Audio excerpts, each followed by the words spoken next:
everyone, I am Courtney and I am here today to talk to you about the book The Imaginary by A.F. Harold. Here beside me is my sidekick Ron.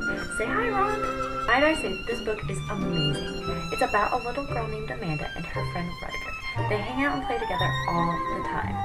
She even takes him to school with her. Wow, what parent would do that? I wish my mom would let me do that with you, huh?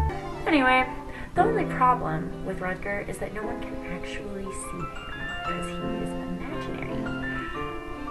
You know, sometimes I wonder what it's like to have an imaginary friend. What do you think, Ron? So one day, there is a knock on the door, and there's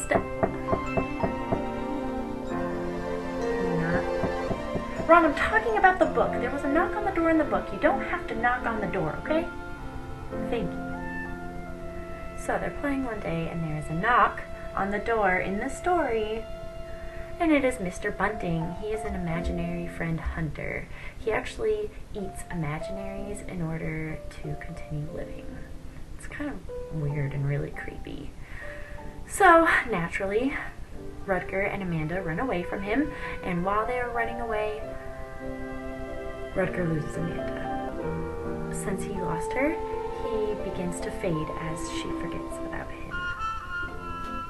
So it is now up to him to avoid Mr. Bunting and to find Amanda so that he stops fading and so they can be happily ever after. My favorite passage from this book is in the beginning, right after Amanda discovers Rutger. It is from his point of view. Rutger had woken up in Amanda's wardrobe just as she'd slammed the front door. He'd listened to her thundering up the stairs and stood quietly in the darkness, waiting. Where he'd been before that, he couldn't remember. If he'd been anywhere, it must have fallen out of his mind when he'd woken up. Now that he'd found Amanda, though, he had a feeling in the bottom of his stomach of rightness, as if he'd been made for her. As far as he could tell, she was his first friend. She was also his only friend, and therefore his best friend. You know, Ron, that passage really makes me think of you. You are like my best friend, and I just feel so right with you. Like, I feel like we connect, don't you think? And that is what I love so much about that quote, is it relates to Ron and me, and it relates to some of my other friends as well. One thing I really liked about this book was the character depth. I do think that it is why this book is so good. You really get the feel for Amanda and Rutger's friendship, but you also get to learn about the mother. And in books for younger children, such as this one,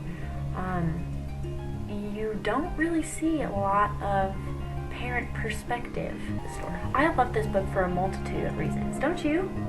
Oh yeah, it's great. So the first reason I like it is there are pictures.